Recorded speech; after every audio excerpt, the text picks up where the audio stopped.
Lucas 22, versículo de número 39, diz assim: E saindo, foi como costumava para o Monte das Oliveiras, e também os seus discípulos o seguiram. E quando chegou àquele lugar, disse: Orai, para que não entreis em tentação. O que é a tentação? A tentação, irmão, é uma força atrativa, é um poder sedutor. A tentação é um desejo veemente, forte, às vezes compulsivo. A tentação é uma provocação à natureza, ao desejo, à concupiscência do homem. Isso é a tentação. E a Bíblia diz que o homem é tentado não tão somente por sugestão de Satanás, ou nem sempre a culpa é do diabo, como alguns acreditam ser. O texto de Tiago, capítulo 1, diz muito claramente, no verso 14, que cada um é tentado quando é atraído, seduzido pela sua própria concupiscência, pelo seu próprio desejo. Ou seja, quando o homem se depara com aquilo que a sua carne cobiça, com aquilo que a sua carne deseja, então ali, irmão, existe uma probabilidade do homem ser seduzido, do homem ser atraído por aquela tentação. Então, queridos, a tentação, irmão, é algo maléfico na vida do homem. Quando a tentação surge, o homem cede a ela. Quando a tentação vem e o homem abre espaço para ela, o homem se deixa seduzir por ela, se deixa atrair por ela, isso pode trazer consequências drásticas e desastrosas para a vida do homem que cede à tentação. Então, queridos, porque a tentação, quando o homem cai na tentação, Jesus disse: cada um é atraído e seduzido pela sua própria concupiscência, e havendo a concupiscência concebido, dá à luz o pecado. Tiago falou disso. Ou seja, quando eu fui atraído por aquilo que a minha carne cobiça, aquilo que a minha carne deseja, eu fui atraído por aquilo, eu fui seduzido por aquilo e passei a desejar, então a concupiscência deu à luz o pecado. Eu estou em pecado. Então olha, irmão, como a tentação ela é algo maligno na vida do homem. Ela pode trazer prejuízo para a nossa vida espiritual, porque por intermédio da tentação o homem pode cair em pecado, o homem pode vir pecar. Agora é claro, Tiago diz: e o pecado consumado gera morte. Aí você vai ter a opção, você pecou e você vai ter a opção de consumir o pecado, de consumar o pecado ou não, de praticar, de fazer, de realizar o pecado. O pecado já nasceu, ele já está em você no momento em que você foi seduzido, que você foi atraído e que a concupiscência deu à luz o pecado. A concupiscência, o desejo brotou, o desejo nasceu, o desejo brilhou em você. Então ali você pecou, você cometeu o pecado. E então você agora fica na situação, se você pratica o pecado, consome o pecado, ou se você rejeita. Se você ali imediatamente corre aos pés do Senhor e busca o socorro e o abrigo do Senhor. Mas o certo, irmão, é que a tentação é algo muito perigoso para a vida do homem. A tentação tem levado pessoas à ruína. Tem crente se achando super-homem e acha que pode vencer a tentação facilmente. E por conta disso, alguns têm caído, alguns têm escorregado e não conseguiram nunca mais se levantar. Então naquela noite, Jesus sabia de tudo quanto ia acontecer a ele. Quando os soldados e Judas chegaram, quando Judas e os soldados chegaram para prender Jesus, o apóstolo João disse que ele sabia tudo o que ia vir sobre ele, tudo o que ia acontecer com ele. E aí ele tomou a frente e eles disseram: nós procuramos Jesus o Nazareno. Ele disse: eu sou eu. E eles caíram no chão. E depois perguntaram: não, nós procuramos Jesus o Nazareno. Ele disse: eu já disse que sou eu. E Jesus sabia, irmão, tudo o que ia acontecer. E ao saber de tudo o que ia acontecer com ele naquela noite, Jesus se retira para um lugar onde ele costumava orar, um jardim, ao pé do Monte das Oliveiras. Havia um Monte das Oliveiras, e no pezinho do Monte das Oliveiras havia ali um jardim. E Jesus costumava ir àquele jardim chamado Getsemane, ou Getsemane, não importa o nome que você chame. E Jesus costumava ir àquele jardim, àquele lugar, e ficar muitos tempos a sós com Deus ali. Jesus costumava orar, é um lugar que Jesus gostava de orar. Era um lugar onde ele encontrava um ambiente propício, um ambiente adequado para que ele pudesse buscar a Deus e ter comunhão com Deus. Então, quando Jesus sabia, irmão, de tudo que ele ia passar, de tudo que ele ia viver naquela noite, o que Jesus faz? Ele se retira para o Monte das Oliveiras, para o jardim do Getsemane, e ali ele vai buscar Deus, ali ele vai orar. Porque aquela noite, irmão, seria uma noite de grande provação para Jesus. Aquela noite seria uma noite, irmão, de grande aflição para Jesus. E ali Jesus se retira para ficar sós com Deus. E quando Jesus se retira, no verso 40, ele dá um conselho aos discípulos dele, aos seguidores dele, aqueles que andavam com ele. E é esse conselho que eu quero trazer da parte de Deus, pelo Espírito Santo, para a tua vida esta noite. Assim como o nosso Salvador naquela noite, que era uma noite difícil, era uma noite sombria, era uma noite, irmão, onde uma aparente derrota viria sobre eles. Era uma noite de dor, uma noite de aflição, uma noite de medo, uma noite de angústia. Jesus chega para os seus discípulos e ele diz: orem. Jesus disse, quando chegou àquele lugar, no verso 40, quando chegou àquele lugar, disse-lhe: orem para que vocês não entrem em tentação. Aquela noite, irmão, aquela situação de dor, aquela noite de aflição, de angústia, de medo, de pavor, de tristeza, naquele meio ia surgir tentações. E Jesus disse para os seus discípulos: orem para que vocês não entrem em tentação. Duas coisas nós podemos meditar aqui nesse texto essa noite. Primeiro,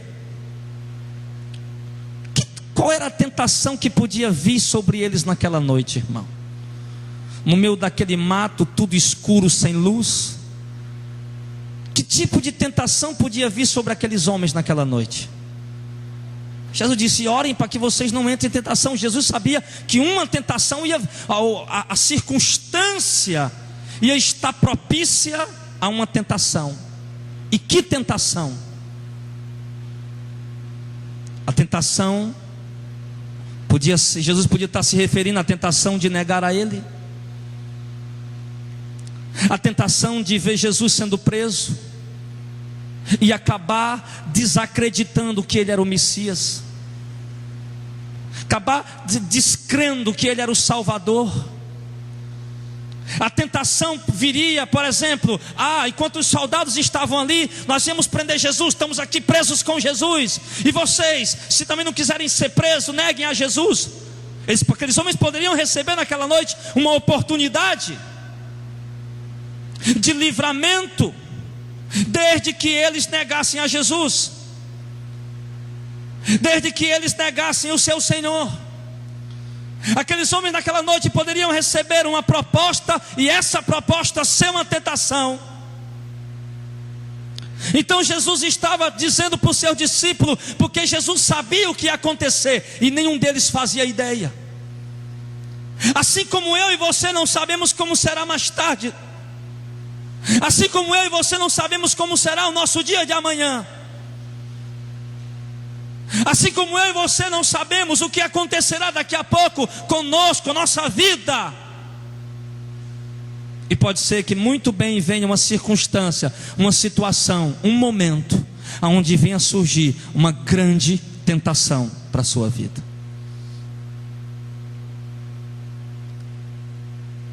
E naquele momento o conselho que Jesus deu foi: orar, para que vocês não entrem em tentação.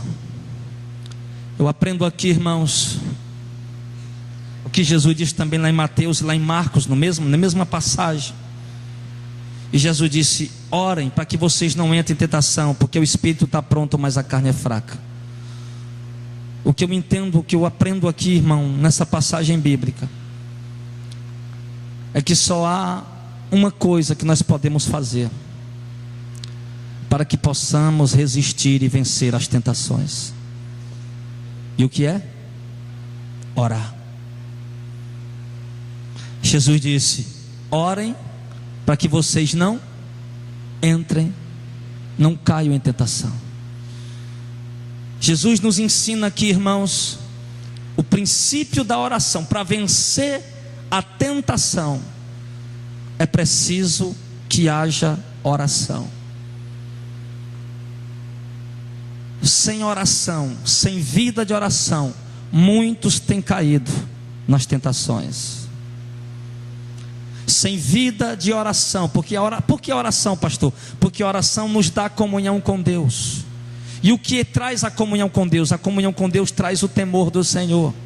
Quando você tem vida de oração, você tem comunhão com Deus. Então aonde você vai, você está na presença de Deus. Você sabe que Deus está te contemplando e você anda no temor do Senhor, por conta da sua vida de oração. E isso vai lhe ajudar a vencer qualquer tentação que se levante na sua vida. Isso vai lhe ajudar, irmão, a vencer, a passar, a transpor qualquer tipo de tentação que venha, por mais forte que seja, por mais violenta que seja, por mais agressiva que seja a tentação, aquela sedução, aquela atração, aquela fascinação, aquela tentação, por mais violenta que ela seja, por mais forte que ela seja, por mais eficaz que seja a tentação, a sua vida de oração vai lhe ajudar a vencer ela. Pastor, em qualquer circunstância, a vida de oração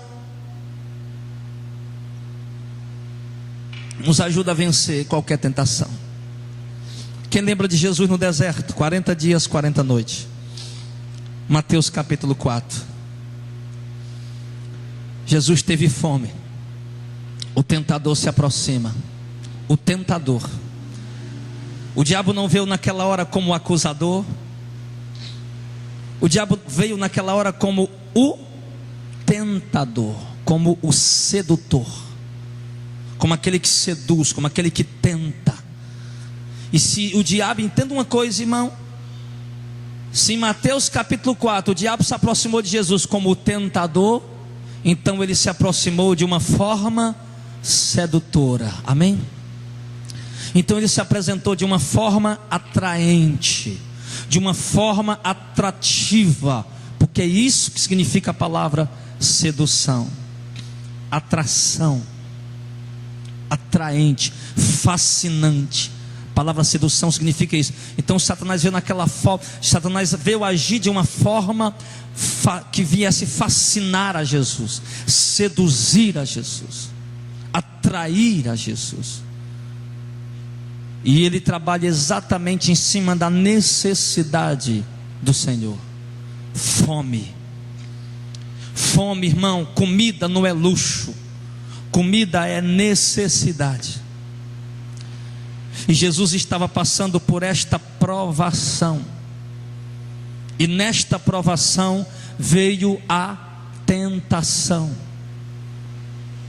E a tentação veio exatamente em cima do que ele estava mais, o quê? Necessitado. Está entendendo como é que o diabo trabalha? Aí você vai recebendo, você vai abrindo os olhos. A sedução, o tentador, a tentação vai se achegar a você através de algo que no momento seja a sua maior necessidade. Como é que está teu casamento? Como é que está a tua vida sexual com a tua esposa? Está bem? Vocês estão regularmente fazendo sexo? Porque a vida sexual do casal deve ser regular. O apóstolo Paulo disse que vocês não devem se abster, em 1 Coríntios 7, se eu não me engano, né? Não devem se abster da relação sexual, a não ser por consentimento mútuo, e por pouco tempo, e depois voltarem novamente à prática do ato sexual, para que vocês não sejam tentados pela incontinência, Então Paulo fala da importância da regularidade sexual na vida do casal. É importante. E você, irmão, você, irmã, casais que estão ouvindo aqui, talvez o marido esteja, a mulher não esteja, talvez a mulher esteja, o marido não esteja. Mas é preciso, irmão, que haja regularidade, seja regular. Por quê, pastor? Porque o sexo é uma necessidade da carne do homem. O ser humano tem necessidade de praticar sexo. Ele sente a necessidade de praticar o ato sexual. Por isso que a prostituição está tão em alta. É uma necessidade. O homem sente, é um desejo, é uma compulsão. O homem sente essa necessidade. Mexe com o psicológico, mexe com as emoções quando a pessoa não está fazendo. Então é uma necessidade que tem que ser suprida. E se o diabo está olhando para dentro do teu casamento e está vendo, meu irmão, que a sua vida sexual com a sua esposa, com o seu marido, não está sendo regular, irmão, ele está vendo uma oportunidade de tentar você. Ele está vendo uma oportunidade de se aproximar de você, irmão. O tentador, o sedutor, de se aproximar de você para lhe tentar, para lhe seduzir nesta área. Quantas mulheres estão sendo seduzidas lá no trabalho? Quantas mulheres estão tendo um colega de trabalho, ou mesmo o patrão lá, dando flertada nela, dando indiretas nela, dando cantadinha nelas? E se ela não estiver bem com o marido, se o marido não for carinhoso, se o marido é daquele que só chama a mulher de feia, chama a mulher de gorda, de feia, não sei o que mais, aí numa hora dessa, uma tentação dessa, ou até que enfim achei um homem que me acha bonita, ela não vai dizer, mas o que passa na cabeça dela, até que enfim um homem olhou para mim, até que enfim um homem me achou bonita, até que enfim um homem está me desejando. E vai vir, irmão, essa tentação. Quantos homens estão sendo tentados lá no seu trabalho? Por quê? Porque não estão tendo o carinho da esposa, porque não estão tendo a atenção da esposa, não se sentem mais desejados por suas mulheres.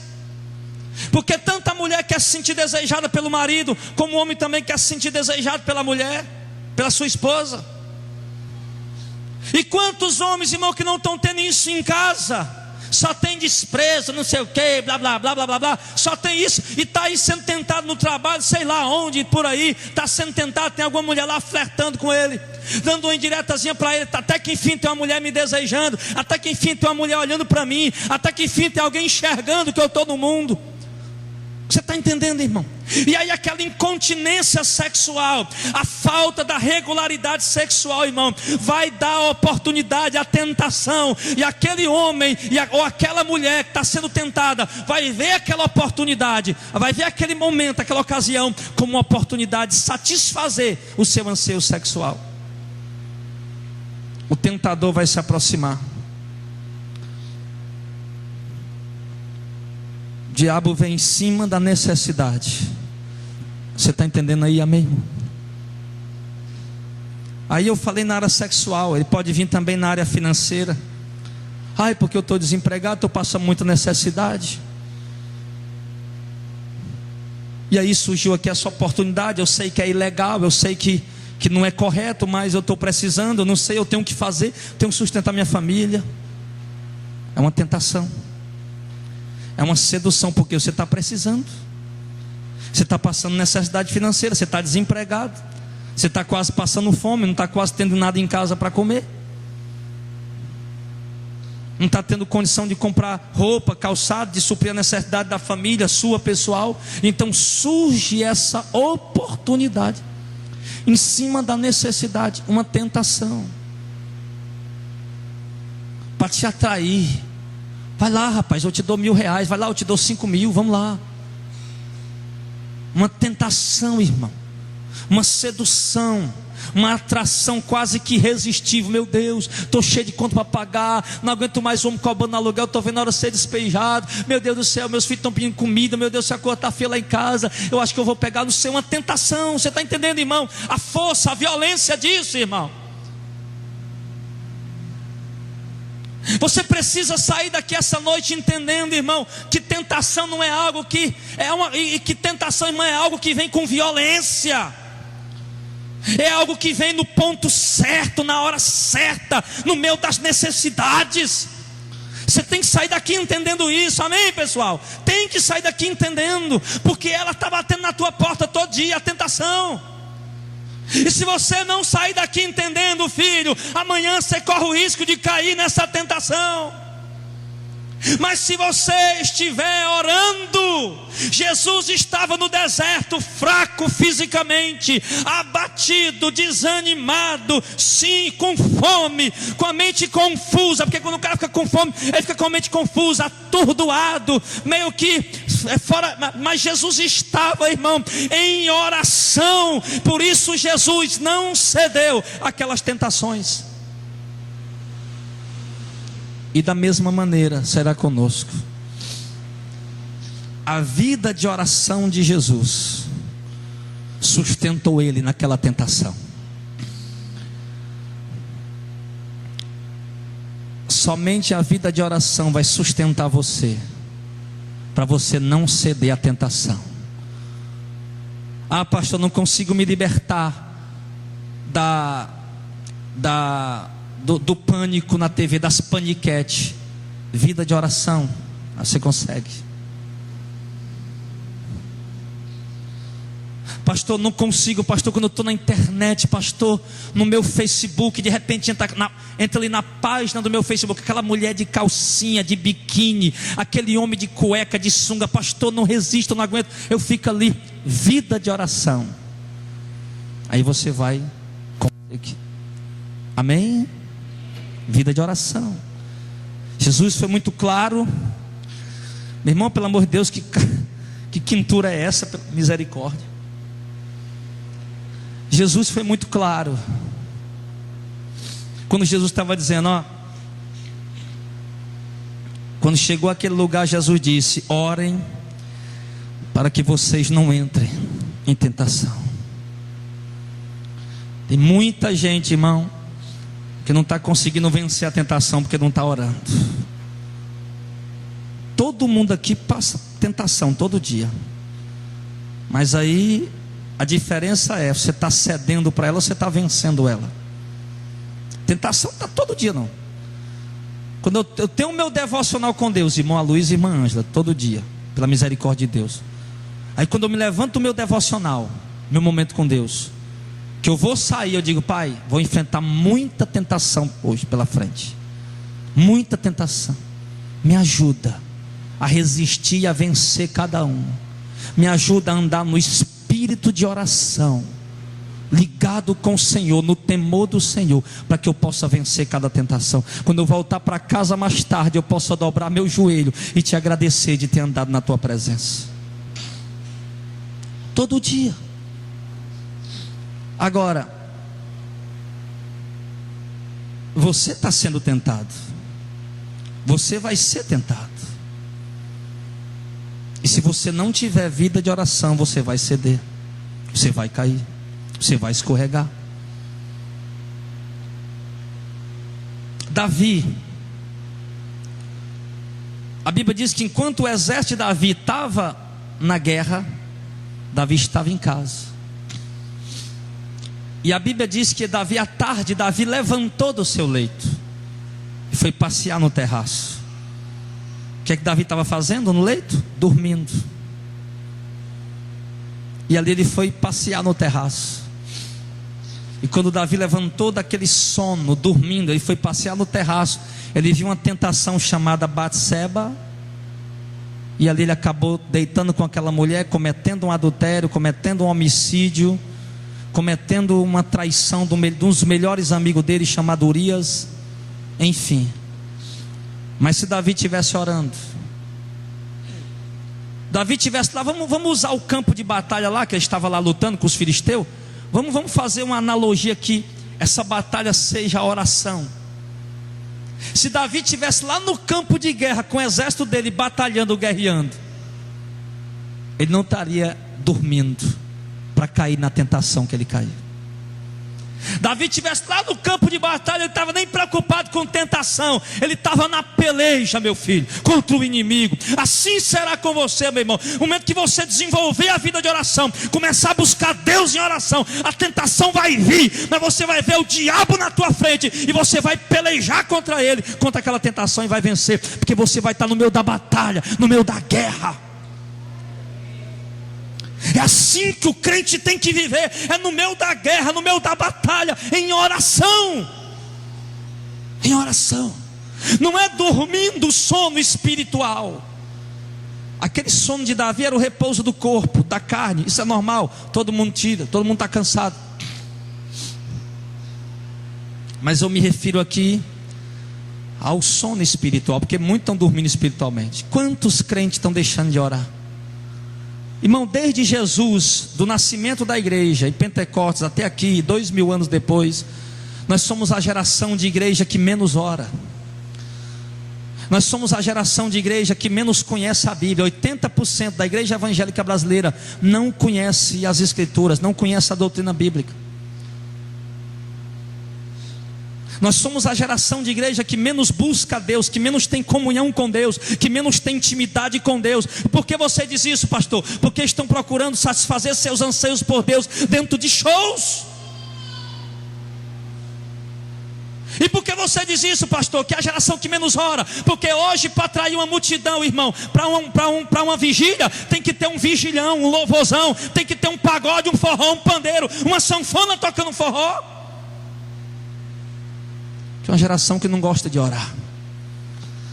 Fosse a geração de Paulo e Silas em Atos 16, depois de uma surra, Paulo e Silas com os pés no tronco. Como é que é os pés no tronco? A perna aberta, irmão, a virilha doendo, as pernas esticadas, um pé amarrado aqui e outro acolá, de pé, sem poder se escorar, sem poder se sentar. Eles estavam com os pés no tronco. À meia-noite, a Bíblia diz, depois de uma surra, aqueles homens, ao invés de murmurar e lamentar, ao invés de pensar em abandonar os caminhos do Senhor, ao invés de programar um show gospel para dar um testemunho, para ganhar dinheiro, não, aqueles homens começam a orar e a louvar a Deus.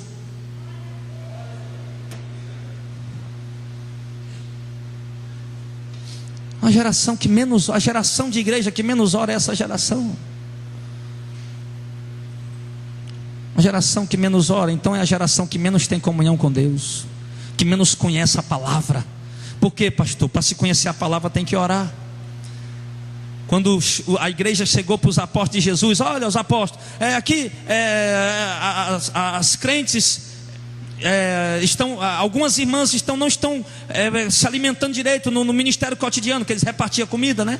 Não estão se alimentando direito, vocês precisam ajudar. E os apóstolos disseram, nós não podemos ajudar. Não podemos deixar a palavra para fazer isso. Isso é muito importante, mas nós vamos escolher aqui 7 varões, né, que sejam cheios do Espírito Santo, que sejam idôneos, que sejam conhecidos de vocês, para esse importante negócio, enquanto nós nos dedicaremos ao ministério da oração e da palavra. Ou seja, para conhecer a palavra, para pregar a palavra, tem que primeiro orar, ter vida de oração.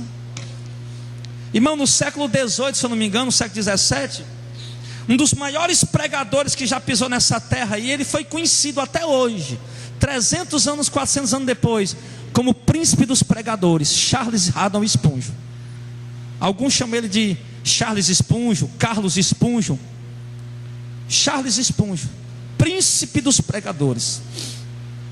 As pessoas ficavam admiradas, como haviam textos de difíceis interpretações, e aquele homem pregava, irmão, que as pessoas enchiam seus corações de gozo, de alegria vendo aquele homem pregar. E um dia uma pessoa chegou para ele e disse: Senhor Spurgeon, me explique uma coisa. Como o senhor consegue interpretar textos tão difíceis das Escrituras? Ele deu a seguinte resposta: não há texto, mesmo que seja duro como a pederneira, que não seja quebrado pelo aço da oração. É forte. Não há textos, não há contextos, versículos, doutrina dura como a pederneira, que não seja quebrado com o aço da oração. Eu quero entender um texto bíblico, eu dobro o joelho. Nós dobro o joelho.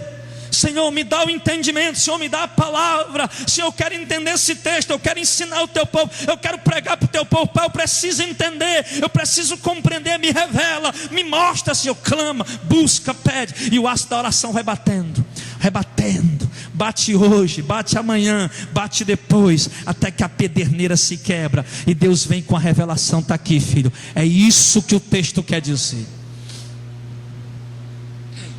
A oração. Jesus disse que nós precisamos orar. A igreja, para conhecer a palavra, tem que orar. A igreja, para ter comunhão com Deus, tem que orar. Uma igreja, um crente que não ora não tem comunhão com Deus. Um crente que não ora não tem sensibilidade à voz do Espírito Santo. Um crente que não ora, meu irmão, não consegue discernir o que está vindo de Deus, o que está vindo do diabo, porque o tentador se aproxima de uma forma sedutora, de uma forma atraente, de uma forma fascinante. O tentador se aproxima dessa maneira. Qual foi a outra forma fascinante que o tentador se aproximou de Jesus? Em Mateus 4, o diabo colocou Jesus no monte alto, mostrou para Jesus as riquezas do mundo. Até aí, meu irmão, até que não mexe mais ou menos com o homem. Mas olha como o diabo é sedutor, como ele sabe trabalhar. Quando o diabo mostrou as riquezas do mundo e a glória delas, preste atenção. O diabo levou Jesus a um monte alto, mostrou para Jesus as riquezas, o poder aquisitivo, bens, e mostrou para Jesus também a glória terrena que elas dão para o homem. O diabo mostrou para Jesus, muito provavelmente naquela hora, a Bíblia diz que ele mostrou a glória que as riquezas dá. Então o diabo mostrou para Jesus com certeza quantos amigos um homem rico pode ter, o luxo que ele pode ostentar, a casa extraordinária, a mansão que ele pode morar, o carro, o mega carro que ele pode dirigir, que ele pode ter. O diabo certamente mostrou para Jesus os melhores restaurantes, as melhores comidas, as melhores refeições, os lugares mais requintados. O diabo certamente mostrou para Jesus os holofotes, os bajuladores, os aduladores. Isso é uma tentação. É ou não é, irmão? É.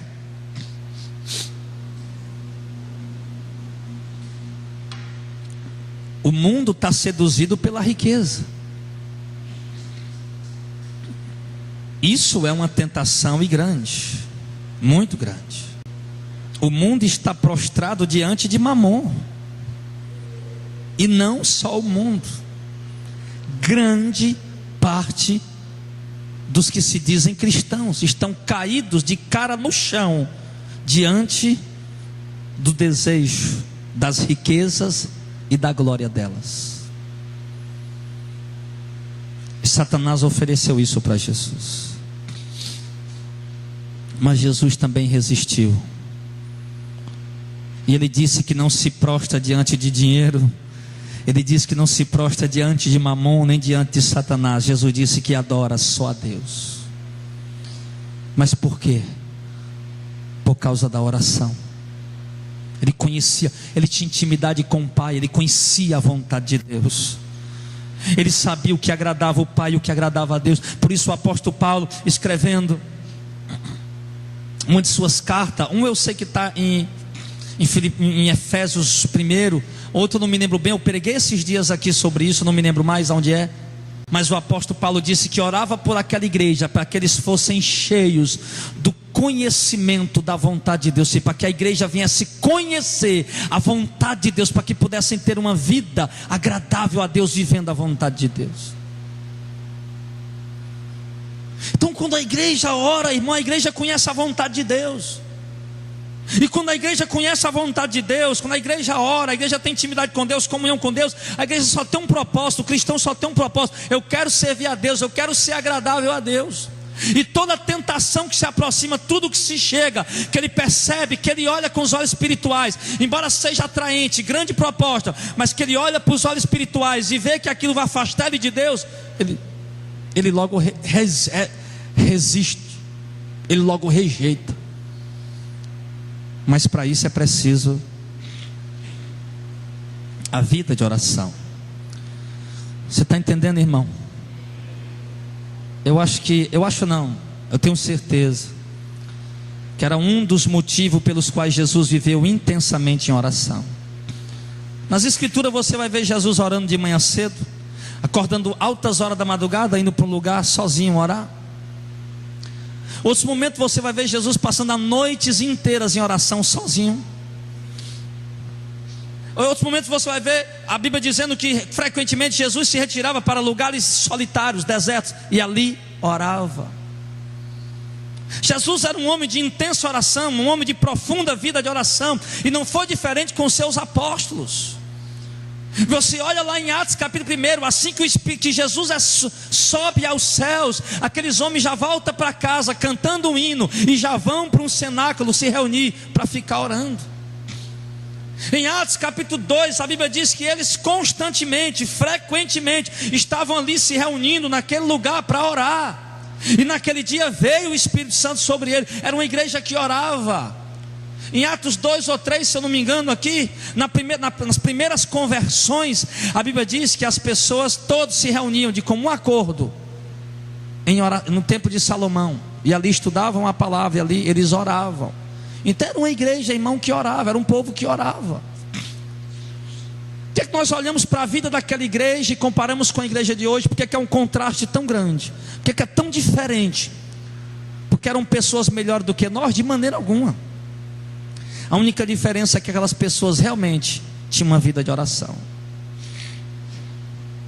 E qualquer cristão hoje, homem e mulher, que se dedicar à vida de oração, terá uma vida dedicada, como aqueles homens tiveram também, a Deus. Então,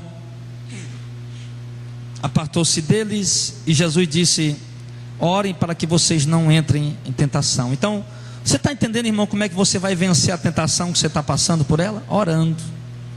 É orando que você vai vencê-la. Se não orar só com um braço de carne, você vence hoje, mas amanhã você cai. Aí a vida contínua de oração, hoje, amanhã, depois da manhã, constante, contínua, até a volta de Cristo. Paulo disse: orai sem cessar. Ou se orem continuamente, ininterruptamente, não parem as suas orações, orem sem cessar. Orar até a volta de Cristo. Isso vai nos ajudar a não entrar em tentação. Amém, pessoal? E aí no verso número 41, Apartando-se deles cerca de um tiro de pedra, Jesus foi, pondo-se de joelho, orava, dizendo: Pai, se queres, passa de mim esse cálice, ou essa hora, esse momento. Todavia não se faça a minha vontade, mas a tua vontade. E apareceu-lhe um anjo do céu que o confortava, e posto em agonia, orava mais intensamente, e o suor do seu rosto tornou-se em grandes gotas de sangue que corria até o chão. E levantando-se da oração, foi ter com seus discípulos, achou-os dormindo de tristeza, e disse-lhe: por que estáis dormindo? Levantai-vos e orai, para que não entreis em tentação. Mais uma vez, Jesus alerta. O que nós vimos aqui agora? Várias coisas que a gente podia ver, vários pontos.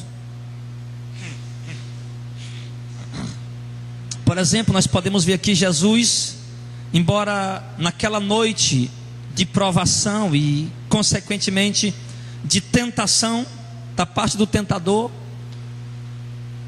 mesmo na cruz, Jesus foi tentado a descer da cruz. Vocês lembram que os religiosos, os inimigos de Jesus estavam lá: se tu é o filho de Deus, desce da cruz, nós vamos crer em ti. Era o diabo falando na boca deles, era o tentador falando na boca deles, porque o diabo jamais queria Jesus naquela cruz morrendo por nós. Então o diabo tentou até o último momento, na cruz, a última cartada. Agora ele vai descer, e não desceu. Jesus se entregou totalmente à vontade de Deus, mesmo que fosse para os piores sofrimentos.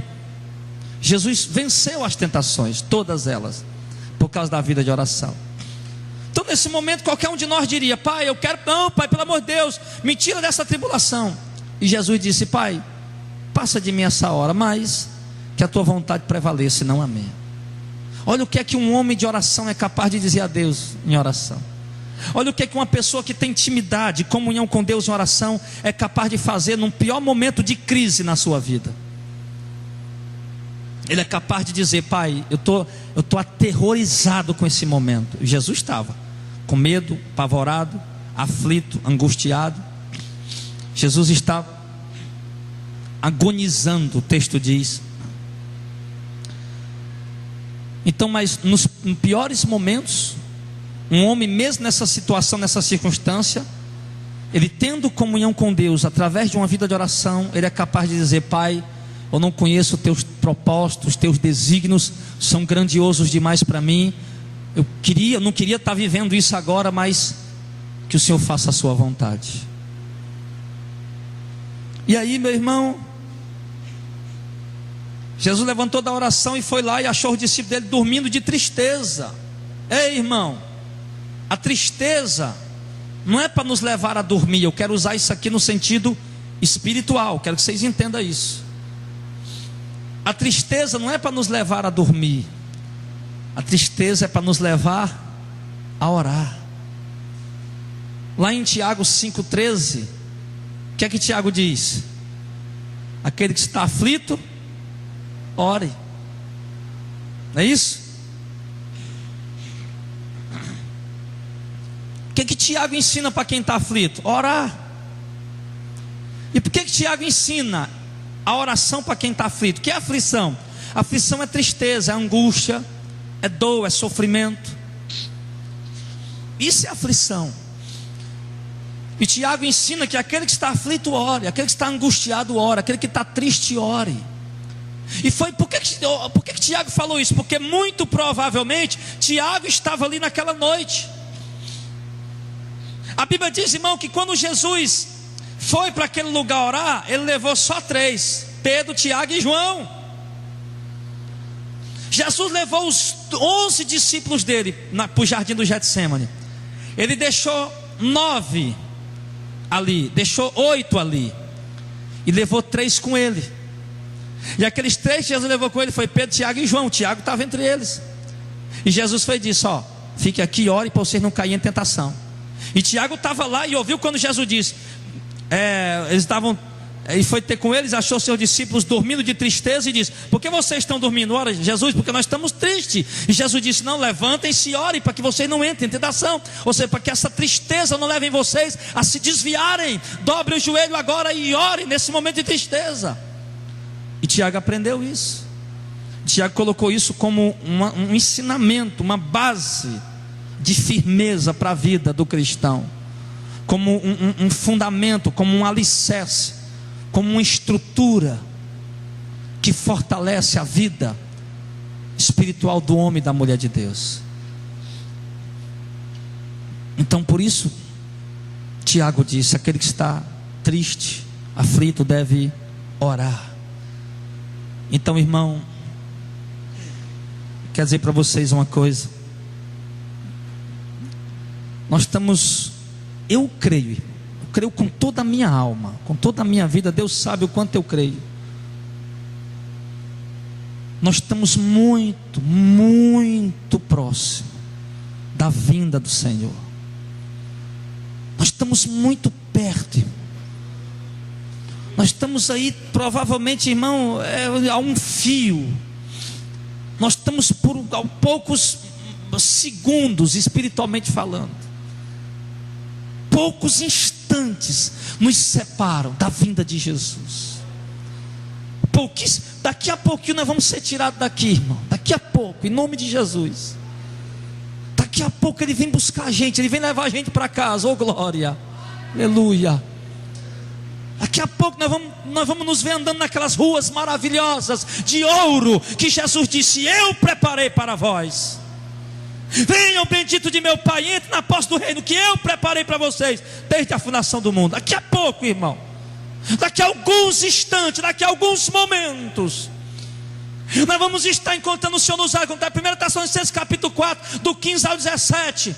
Porque o mesmo Senhor descerá do céu com alarido, e com voz de arcanjo, e com a trombeta de Deus, e os que morreram em Cristo ressuscitarão primeiro. Depois nós que estivermos vivos seremos juntamente com eles arrebatados nas nuvens, a encontrar o Senhor nos ares. Daqui a pouco, meu irmão, a cara que você vai ver não é a cara do porteiro do prédio onde você mora, não é a cara dos vizinhos onde você mora, mas é o rosto, é a face gloriosa de Jesus. Daqui a pouco, irmão, nós vamos ver Ele. Oh, aleluia, glória.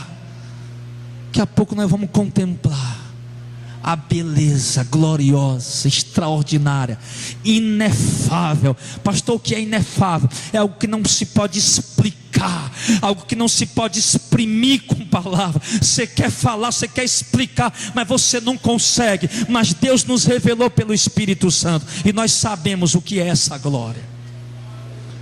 E daqui a pouco nós vamos estar lá. Às vezes eu olho para o céu. Ontem mesmo foi um dia, falando com Deus, de repente eu começo a viajar nos meus pensamentos, nas minhas imaginações. Aí eu digo: Jesus, daqui a pouco a gente sobe. Eu fico olhando, imaginando, meu espírito começa, parece que eu estou vendo acontecer, eu subindo, minha família, os irmãos, e a gente chegando lá, irmão, se encontrando com Ele, olhando um para o outro, e uma alegria, uma glória, um gozo inexplicável tomando conta de nós. Daqui a pouco. Mas por enquanto, irmão, por enquanto, ainda é necessário que nós venhamos sofrer ainda muitas tentações. Por enquanto ainda é necessário, irmão Fábio, que nós venhamos sofrer ainda muitos reveses, muitos ataques, muitos momentos que nós vamos sentir fracos. Ainda virão momentos ainda, irmão.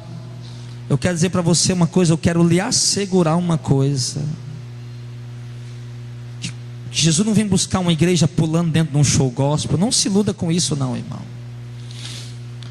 Que quanto mais minutos vão se passando para a vinda de Jesus, que é iminente. Iminente quer dizer a qualquer instante acontece. Quanto mais se aproxima, mais as dores, as angústias, as aflições, os apertos na vida dos que vão ser salvos vão aumentando, porque é assim que Deus prepara um povo para salvar. É assim que Deus prepara um povo, que Deus limpa um povo. Quando está tudo bem, o cara está brincando, divertindo, não. Mas quando Deus vai apertando, o tempo vai chegando, a coisa vai estreitando, apertando, a gente passa a gemer, como disse Paulo em Romanos 8.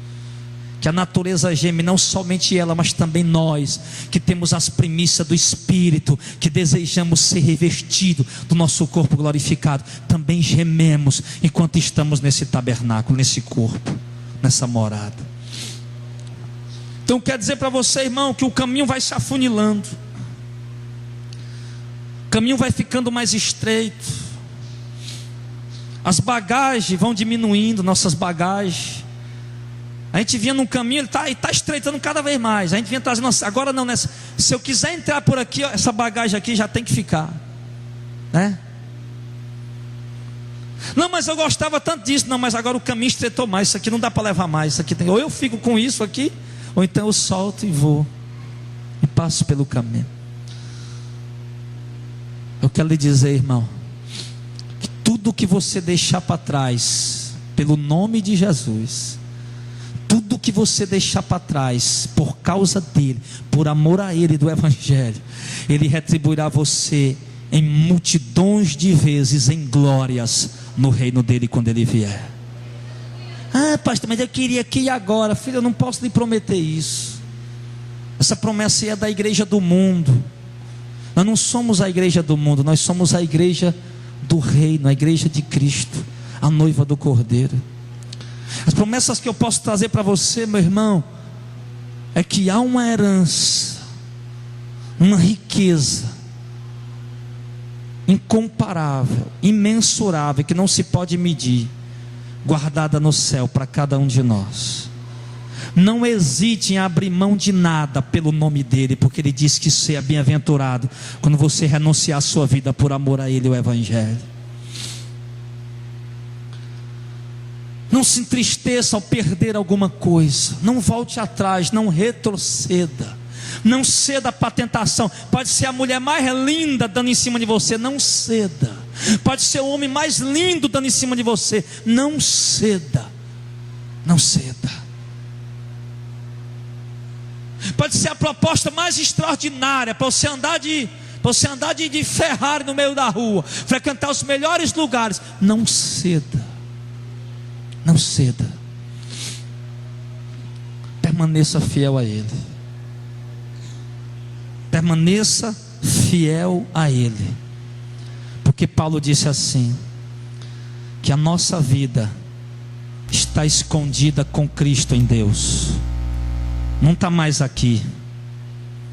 Paulo vem falando daqueles que só pensam nas coisas terrenas, mas a nossa pátria está no céu, de onde também esperamos o Senhor e Salvador Jesus Cristo, o qual transformará o nosso corpo abatido para ser conforme o seu corpo glorioso. Oh, aleluia!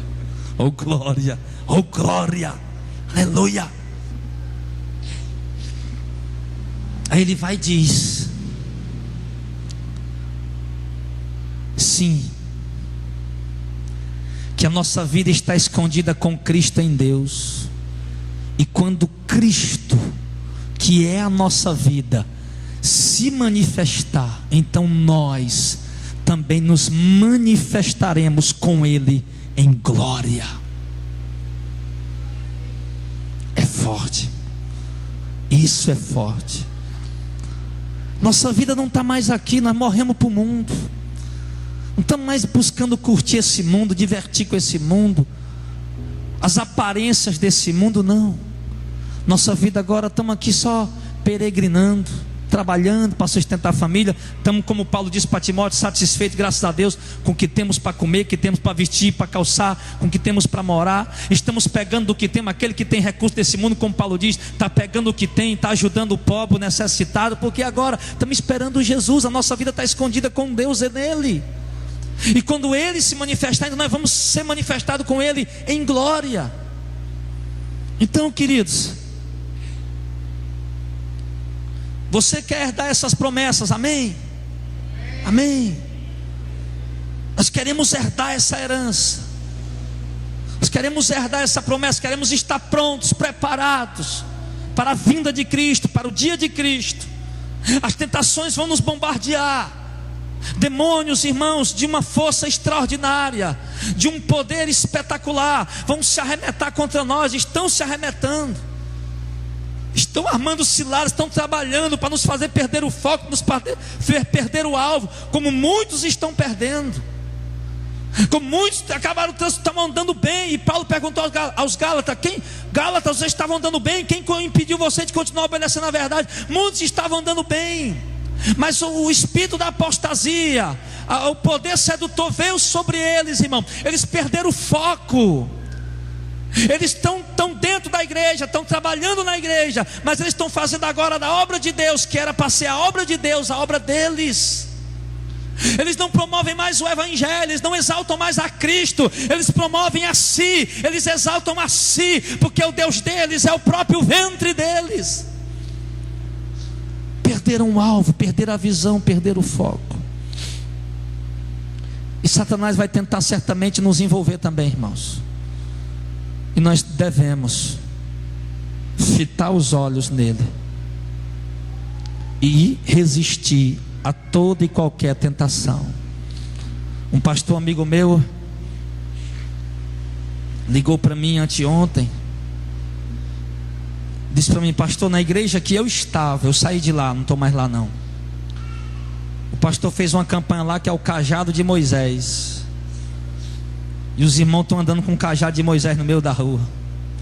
Mas eu imaginei que era uma coisinha pequenininha, dentro de um bolso, alguma coisa, né? Como algumas igrejas fazem por aí. É errado, lógico, isso é o sincretismo religioso, né? Isso é idolatria, maldição. Mas não, eu disse: ô pastor, e esse cajado é pequenininho? Esse nada, é o tamanho do cabo de uma enxada. Eu digo: misericórdia. E eu digo: o povo anda com isso na rua, de para cima e para baixo. Onde os irmãos vão é com aquele cabo de enxada na mão, o cajado de Moisés. E eu disse para ele: pastor, Satanás, além de distorcer a palavra, ainda humilha o povo. Imagina os demônios dando gargalhada e rindo dessas pessoas, irmão. Além de distorcer a palavra, ele ainda humilha essas pessoas. E é motivo de riso mesmo, é motivo de piada. E eu vou dizer: e sabe o que é que o povo diz, pastor? O povo diz para ele: sabe o quê? Pastor, eu vou dizer para esse pastor amigo meu: pastor, eu vou dizer uma coisa para o senhor, eu não concordo muito com essas coisas não. Para mim, eu tenho vontade de sair. Não fosse por causa desse mover pentecostal que eu gosto, eu já tinha saído. Que pentecostal é esse? Um pentecostal que não conhece a palavra? Um pentecostal que não é guiado em toda a verdade? Que espírito é esse que está operando? Uma das principais características do Espírito Santo, Jesus disse isso no Evangelho de João: ele nos guia em toda a verdade. Então, filho, se você está, eu disse, olha, estão trocando a palavra de Deus por esse movimento carnal, estereótipo, sensacionalista, que muitas vezes é do homem ou é do próprio demônio, e não do Espírito de Deus. E estão trocando a palavra, a doutrina, por esse movimento. E o cara de acabar de dizer: não, eu não vou sair porque eu gosto desse movimento, se não fosse eu ia sair. Quer dizer, prefere o movimento do que a palavra. E o que é isso? Estão seguindo o que eles gostam, o que lhe atrai. E o que é isso, pastor? Cederam para a tentação, cederam para ela, se entregaram à tentação. Seguir o evangelho, irmão, não é seguir o que eu gosto, o que me atrai, é seguir o que é verdade, o que eu creio é verdadeiro, à luz da Bíblia. Eu posso vir, por exemplo, nessa igreja: ah, pastor, eu gosto disso, gosto daquilo, mas eu não estou conseguindo encontrar. Mas o que eu ouvi aqui é a verdade, e eu creio, e é isso que eu procuro. A verdade, para mim, ela é suficiente. Ela sobrepuja, ela está acima daquilo que eu gosto, daquilo que eu quero, daquilo que eu procuro. Ela é o dono da minha vida. Como disse Martinho Lutero: a minha consciência é escrava da palavra de Deus. Eu me sujeito a ela, eu me entrego a ela, eu renuncio o que eu gosto, as atrações, o que me atrai, o que me seduz, o que me fascina, para seguir esta palavra. Então, meu irmão, se você está caído na tentação, se levanta, ora, Deus vai te dar vitória, e vamos seguir firme nas pisadas de Cristo, porque o dia do Senhor está chegando.